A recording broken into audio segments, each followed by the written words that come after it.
Fáilte, you're very welcome to Suantraí Íosa, our program where we look at the readings for tomorrow, in this case, Saturday, the 12th of July, 14th week in Ordinary Time.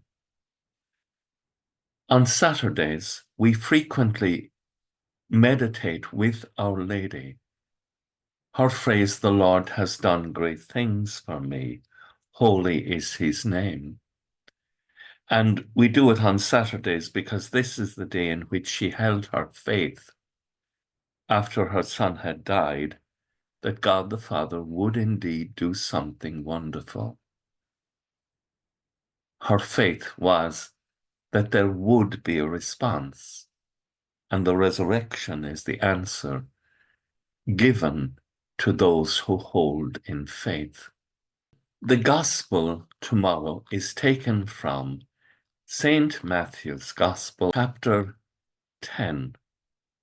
The disciple is not superior to the teacher. So often Christians are confused that in the world we have to face opposition, but the world is not a nice place, and it's not enough that we're nice.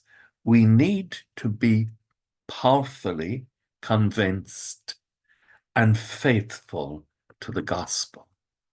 We have to be as faithful as Christ was in the face of persecution. And so he says, if anyone declares himself for me in the presence of men, I will declare myself for him in the presence of my Father in heaven.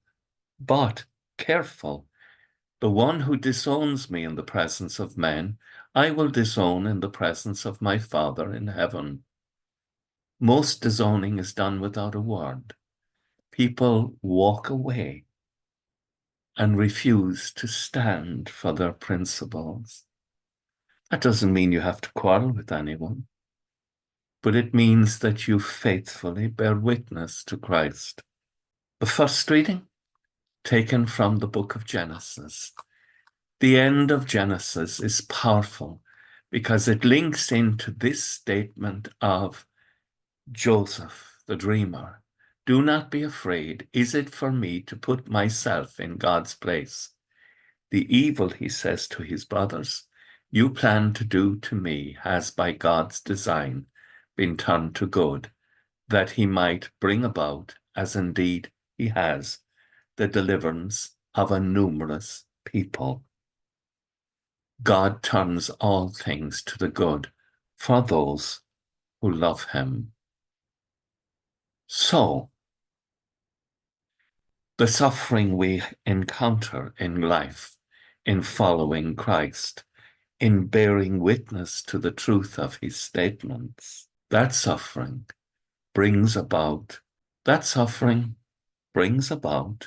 in the mystery of God's providence, a wondrous reward. With thoughts such as these, let us go to our beds and let us pray that we shall indeed awaken in the morning with the praise of God on our hearts and on our lips. Agus go mana dia ila cóg the kshiv, ahar mak agus spirit nave. Amen. Slán go fóg. Bye for now.